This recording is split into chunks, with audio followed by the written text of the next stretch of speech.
Tamil reports நண்பர்களுக்கு வணக்கம். இன்றைய நிகழ்ச்சியில தோழர் மகிழன் நம்மளோட இணைந்திருக்கிறார். தோழர் வணக்கம். வணக்கம் தோழர், ராகுல் காந்தி கடந்த வருடம் பாத்தீங்கன்னா ஒரு முக்கியமான கருத்து ஒண்ணு சொல்லியிருக்கிறாரு. இந்தியாவில் இருக்கக்கூடிய ஒவ்வொரு குடும்பத்தினரும் அந்த மின் வாரியத்திற்கு செலுத்தக்கூடிய கட்டணத்தின் மூலமாக அதானியினுடைய பாக்கெட்டுக்கு நேரடியாக பணத்தை கொண்டு போய் சேர்க்கிற மாதிரி மோடி அரசாங்கம் செய்து வந்திருக்கிறது. ஒவ்வொரு குடும்பத்தில இருந்தும் அவங்க சேமிப்பு பணத்துல இருந்து அதானி திருடுகிறார் அப்படிங்கிற லெவலுக்கு ராகுல் காந்தி ஒரு குற்றச்சாட்டை வச்சிருப்பாரு. இன்றைக்கு இந்த பங்குச்சந்தை மோசடி, பங்குச்சந்தை தலைவர் அதானி நிறுவனத்தோடு தொடர்புல இருக்கிறாரு அப்படிங்கிற பல்வேறு குற்றச்சாட்டு ஹிண்டன்பர்க் வச்சிருந்த இந்த நிலையில காங்கிரஸ் கட்சி ஒரு முக்கியமான குற்றச்சாட்டை வைக்குது. அதாவது மின் உற்பத்தியில பெரிய மோசடி நடக்குது, அதானி நிறுவனம் மிகப்பெரிய அளவுல மோசடி செய்யறாங்க அப்படிங்கிற ஒரு குற்றச்சாட்டு வைக்கிறாங்க.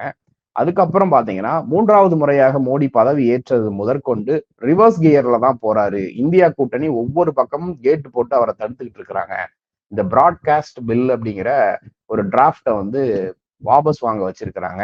வக்ஃபு திருத்த சட்டத்தை நிலைக்குழுவுக்கு அனுப்ப வச்சிருக்கிறாங்க அப்படிங்கிற பல்வேறு விஷயங்களை பார்க்கிறோம். இதை குறித்து நீங்க என்ன நினைக்கிறீங்க தோழர்? இந்த மைனாரிட்டி கவர்மெண்ட் அப்படிங்கறத இதுக்கு முன்னாடி தொடர்ச்சியா பிஜேபி சொல்லிட்டு இருந்தாங்க. மைனாரிட்டி கவர்மெண்ட் சொல்லிட்டு இருந்தாங்க. ஆனா ஒரு நாட்டுல காங்கிரஸ் சொல்லிட்டு இருந்தாங்க. ஆமா, காங்கிரஸ் சொல்லிட்டு இருந்தாங்க. இந்தியா போன்ற ஒரு மிகப்பெரிய நாட்டுல இந்த மாநில கட்சிகள் சேர்ந்து ஒரு ஆட்சி அமைப்பதுதான் ஒரு சரியான ஜனநாயக ஆட்சியாக இருக்குங்கிறது தான் நம்மளுடைய பார்வை. அப்படிதான் பல பல விஷயங்கள்ல காங்கிரஸ் கட்சி மாநிலங்கள் மீது நெருக்கடி செலுத்த விடாத அளவுக்கு திமுக போன்ற கூட்டணி கட்சிகள் இருக்கும்போது அது தடுக்கப்பட்டது. அந்த வகையில தான் இந்த முறை பிஜேபிக்கு ஒரு தடையாக இந்த கூட்டணி வைத்து ஆட்சி அமைப்பது அமைஞ்சிருக்குன்னு பாக்குறோம். அதை விட மிக முக்கியமானது எதிர்கட்சிகள் வலிமையான இடத்தில் இருந்து சரியான நகர்வை நகர்த்தி கொண்டிருக்கிறாங்க. அது சாதிவாரி கணக்கெடுப்பு தொடங்கி இன்றைக்கு வந்திருக்கிற புதிய சட்டங்கள் வரைக்கும் வாபஸ் வாங்க வைக்கிறாங்க. இன்னும் நான் ஏற்கனவே பலமுறை சொல்லிட்டு இருக்கேன், மாநிலங்களவையில இவங்களுக்கு மெஜாரிட்டி இல்லை, அதனால இவங்க இஷ்டத்துக்கு ஆட முடியாது. எதை வேண்டுமானாலும் அவசர சட்டமாகவோ இல்ல மாநிலங்களவையில விவாதிக்காமலோ கொண்டு போய் நிறைவேற்ற முடியாது. மெஜாரிட்டி கம்மியா இருக்காங்கிறதுனால அது திரும்ப திரும்ப நமக்கு நிரூபணம் ஆயிட்டு இருக்கு. பல சட்டங்கள் மக்களவையில ஏற்றுக்கொள்ளப்படலை, மாநிலங்களவையில் கொண்டு விவாதிக்க வேண்டும்ங்கிற கோரிக்கையை வச்சிருக்கிறாங்க. அந்த அடிப்படையில வக்ஃபு இது குழு போட்டாச்சு, எதிர்கட்சி உட்பட எல்லாரையும் சேர்த்து போட்டாச்சு. அது போலதான் நீங்க சொல்ற இந்த யூடியூப் தொடர்பான இணையதளம் தொடர்பான வந்திருக்கிற இந்த மசோதாவும் ஏற்றுக்கொள்ளப்படலை. இதுவும் திருப்பி அனுப்பி, அது இன்னும் சொல்ல போனா அவங்க வாபஸே பெற்றுட்டாங்க. இது உண்மையிலேயே வெற்றி. ஏன்னா அவங்க தன்னுடைய ஆட்சியை தொடர்ந்து நிறுவுவதற்கு, தங்களுடைய பொய் பரப்புரையை தொடர்ந்து செய்வதற்கு, அதனை தடுப்பதற்கு பல ஊடகங்கள் இன்னைக்கு வந்துட்டாங்க. குறிப்பா இப்ப நம்ம ஊர்ல சொன்னோம்னா யூட்டன் போன்ற நிறுவனங்கள் இருக்காங்க. அவங்க பிஜேபி என்ன பொய் சொல்லுது, ஃபேக்ட் செக்கிங் சொல்லி அவங்க பிஜேபி என்னென்ன பொய் சொல்றாங்களோ அதெல்லாம் எடுத்து ஃபேக்ட்ஸ் செக் பண்ணி போட்டுக்கிட்டே இருக்கிறாங்க. இல்ல இது தப்பு இவங்க பொய் சொல்றாங்க அப்படிங்கிறத போட்டே இருக்கிறாங்க. இது அந்த பிஜேபிக்கும் ஆர்எஸ்எஸ் போன்ற நிறுவனங்களுக்கும் மிகப்பெரிய நெருக்கடி ஆகுது. அதற்காக தயாரிக்கப்பட்டதுதான் இந்த மசோதா நினைக்கிறேன். அதனால அதை வாபஸ் பெற வச்சிருக்கிறது உண்மைகளை மறைக்க விடாமல் தொடர்ந்து மக்களுக்கு உண்மைகளை வெளிப்படுத்துவதற்கான யார் கையிலையும் ஊடகத்தை வைத்து, இந்த ஊடகம் என்பது ஒரு வலிமையான ஒரு இடத்துக்கு இன்றைக்கு மாறி இருப்பது உண்மையிலே மக்களுக்கு நல்லது. அதை மீண்டும் அதை காங்கிரஸ் கட்சி வெற்றி பெற்றிருக்குது, அந்த இடத்துல வெற்றி பெற்றிருக்கிறது. அது உண்மையிலே வரவேற்கத்தக்கது. அதுபோல அதானி நிறுவனங்களுடைய பல விஷயங்கள் இன்றைக்கு வெளியில வந்து கொண்டிருக்கிறது. நீங்க சொன்ன மாதிரி 2018-19 அதானியினுடைய மின்சாரங்களை விற்பதற்காகவே, வெளிநாடுகளில் விற்பதற்காகவே ஒரு தனி சட்டம் சிறப்பாக அவர்களுக்கு எல்லா வகையும் செய்து கொடுக்கிற அளவுக்கு ஒரு சட்டம் உருவாக்கப்பட்டதாக சொல்றாங்க. மின்வாரியம் மற்றும் ஏற்றுமதி சட்டம். அந்த சட்டத்துல இவங்க அதானி நிறுவனம் எந்த தடையும் இல்லாமல் வெளிநாடுகளுக்கு மின்சாரத்தை விற்பதற்கான ஒரு ஏற்பாடு செய்யப்பட்டு கொடுத்தது அப்படின்னு சொல்றாங்க. அந்த அடிப்படையில் தான் இவங்க பங்களாதேஷுக்கும் கிட்டத்தட்ட 1000 மெகாவாட் மின்சாரத்தை கொடுக்கறதுக்கு ஒப்பந்தம் போட்டுக்கிறாங்க. இப்போ அதுல சிக்கல் வந்திருக்கு. வங்கதேச அரசு வந்து மாறிடுச்சு. இப்போ வந்து புதுசா ஆகஸ்ட் 12ஆம் தேதி அதுல சட்ட திருத்தம் கொண்டு வந்திருக்காங்க. இந்தியா முழுமைக்கும் நீங்க எங்க வேணா உள்நாட்டுக்குள்ள எங்க வேணா வந்து இதனை வந்து பகிர்மானம் செய்து கொள்ளலாம். ஜார்க்கண்ட்ல இவங்க தயாரிக்கிற இந்த மின்சாரத்தை இந்தியா முழுமைக்கும் எங்க வேணா விற்பனை செய்து கொள்ளலாம். அப்படிங்கிறது இதுவரைக்கும் இப்ப தமிழ்நாட்டை பொறுத்தவரைக்கும் தமிழ்நாடு மின்சார வாரியம் தான் மின்சார பகிர்மானத்தை செய்து கொண்டிருக்கிறது. இப்ப தமிழ்நாட்டுக்கிட்டயே வந்து அதானி மின்சாரத்தை விற்க முடியும். தனியார் கையில குடுக்குறாங்க. இப்போ கூடங்குளம் அணுமின் நிலையம் இருக்கு. கூடங்குளம் ரஷ்யா ஒப்பந்தம் இப்ப போட்டுக்கிறாங்க. 10,000 மெகாவாட்டுக்கு போட்டுக்கிறாங்க. இது வந்து மத்திய அரசு நேரடியாக கூடங்குளத்துல உற்பத்தி செய்கிறத வந்து வெளிநாட்டுக்கு விற்பனை செய்றாங்க. இப்ப என்ன நடக்க போகுதுன்னா, இப்போ கூடங்குளத்த கூட நிர்வகிக்கிற பொறுப்ப அதானி கையில குடுக்கலாம். ஏற்கனவே ஏர்போர்ட்டினுடைய பராமரிப்பு, அதுபோல இங்க துறைமுகங்களை வந்து பராமரிக்கிறது, இல்ல துறைமுகங்களையே கொடுக்கிறது, நிர்வகிக்கிறதுன்னு குடுக்குறாங்களோ, இன்றைக்கு சென்னையில கூட அவங்கதான் ஏர்போர்ட் கட்ட போறாங்க. இப்போ பரந்தூர் விமான நிலையத்தை வந்து அவங்க பொறுப்புலதான் விட போறாங்க. அந்த மாதிரி பல ப்ராஜெக்ட் வந்து அதுல அவங்கள தாண்டி வேற யாருக்கும் கொடுக்க முடியாது. வேற அங்க பில்டிங்க்கு ஆளே இருக்க மாட்டாங்க. ஆமா, அதுவும் இருக்கு. யாருமே ஏலத்துல கலந்துக்க விடுறது, ஏற்கனவே இவங்களுக்கு எந்த முன் அனுபவம் இல்லைனாலும் அவங்களுக்கு கொடுக்கறது, இந்த மாதிரி பிரச்சனைகள் இருக்கு. ஆனா இது வந்து மிக இப்ப விமானம்ங்கிறது வந்து ஒரு 10% மக்கள், அதுவும் அப்பர் மிடில் கிளாஸ் பீப்புள் வந்து போகிறதா இருக்கலாம். எல்லாரும் வந்து அதை பயன்படுத்துற இடத்துல இல்ல. ஆனா மின்சாரம் வந்து எல்லாரும் பயன்படுத்துற இடத்துல இருக்கு. அப்போ கூடங்குளம் போன்று, இப்ப நெய்வேலி போன்று, உடன்குடி போன்று பல பகுதிகளில் மின்சார உற்பத்திகள் நடக்குது. அதை மத்திய அரசோ மாநில அரசோ உற்பத்தி செய்யுது. அதை வந்து இவங்க நிர்வகிக்கிற பொறுப்பு அதானி கையில கொடுத்தாங்கன்னா, அவங்க இன்றைக்கு பெட்ரோல் விலை எவ்வளவு தூரம் வந்து அதிகமாயிட்டு இருக்கு.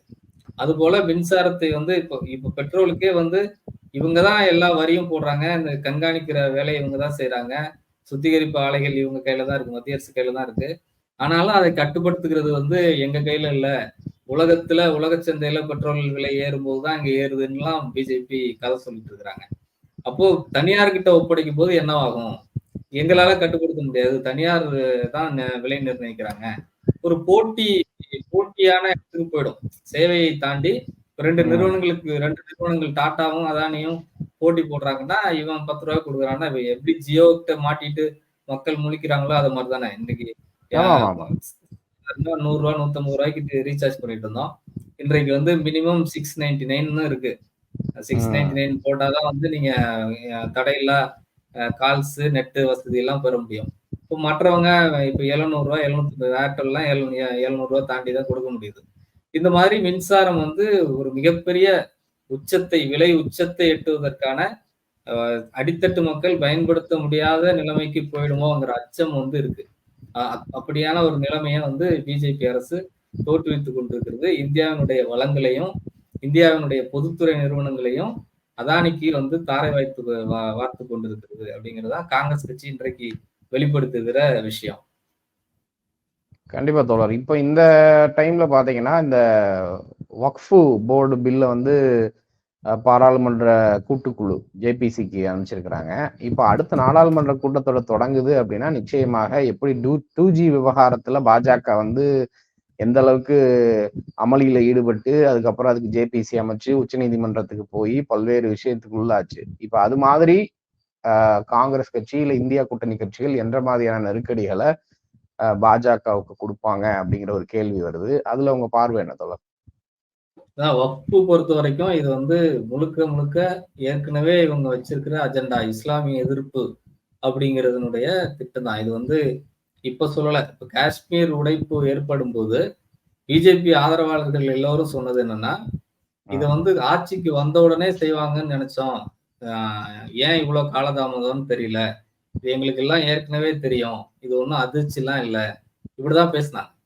அப்போ வந்து காங்கிரஸ் கட்சி சார்பில் என்ன பேசினாங்கன்னா, இதை வந்து முறையாக செயல்படுத்தலைங்கிறதான் பிரச்சனை அப்படின்னு பேசினாங்க. இதுல நம்ம பார்வை என்னன்னா, காஷ்மீர் மக்களுடைய உணர்வை மதித்து காஷ்மீர் மக்கள்கிட்ட வந்து ஒரு வாக்கெடுப்பு நடத்தி, இல்ல குறைந்தபட்சம் அங்க இருக்கிற அரசியல் கட்சிகள்கிட்ட ஒரு அனைத்து கட்சி கூட்டம் போட்டு, ஏன்னா அங்க வந்து சட்டமன்றம் கலைக்கப்பட்டு பல நாட்கள் ஆயிடுச்சு. சட்டமன்றத்தை கலைச்சு இவங்க சிறையில வைக்கப்பட்டாங்க. பலரும் இன்றைக்கும் வீட்டு சிறையில இருக்கிறாங்க. அப்படி இருக்கும்போது குறைந்தபட்சம் அங்க இருக்கிற இவங்களோட கூட்டணியில இருந்த கட்சிகள் இப்படி யாரையுமே கன்சிடர் பண்ணாம தான் இதை வந்து அறிவிச்சாங்க. ஒரு ராணுவங்களை 40,000 ராணுவங்களை குவித்து அதை பண்ணாங்க. அதை வந்து காங்கிரஸ் கட்சி முறையாக பேசல அப்படின்னு நம்ம பாக்குறோம். 40,000 ராணுவ வீரர்களை அங்க குவித்து இதை செய்வதற்கான தேவை என்ன?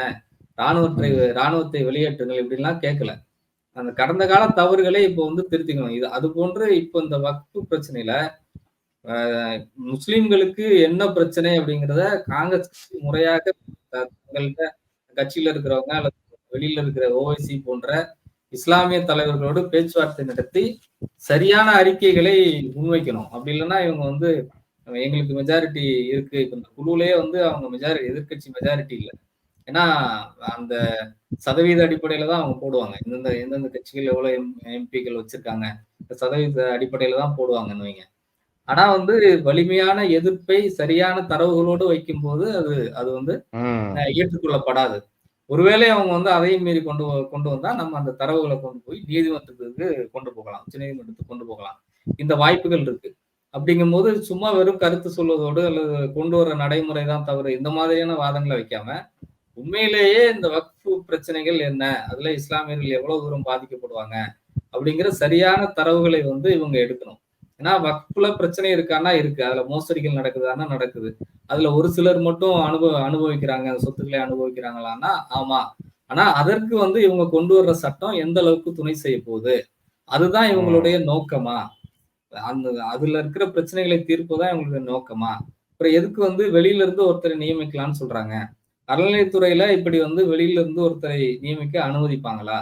இப்ப அதை உங்களால திருத்த முடியுமா? அறநிலையத்துறை சட்டத்துல ஒரு இஸ்லாமியரை சேர்க்கலாம், ஒரு கிறிஸ்தவர்களை சேர்க்கலாம், அல்லது எந்த மதத்தையும் சாராத ஒருவரை சேர்க்கலாம் அப்படிங்கிற ஒரு நிலையை வந்து நீங்க உருவாக்க முடியுமா? அப்போ இந்த மாதிரியான விஷயங்களை ஏன் இதுல இன்க்ளூட் பண்றீங்க? அப்போ உங்களுடைய உள்நோக்கம் என்ன அப்படிங்கிற கேள்வியை வந்து காங்கிரஸ் கட்சி சரியான தரவுகளோடு முன்வைக்கணும் அப்படிங்கிறதா நம்முடைய நிலைப்பாடு. கண்டிப்பா தோழர், தொடர்ந்து பேசலாம் தோழர்.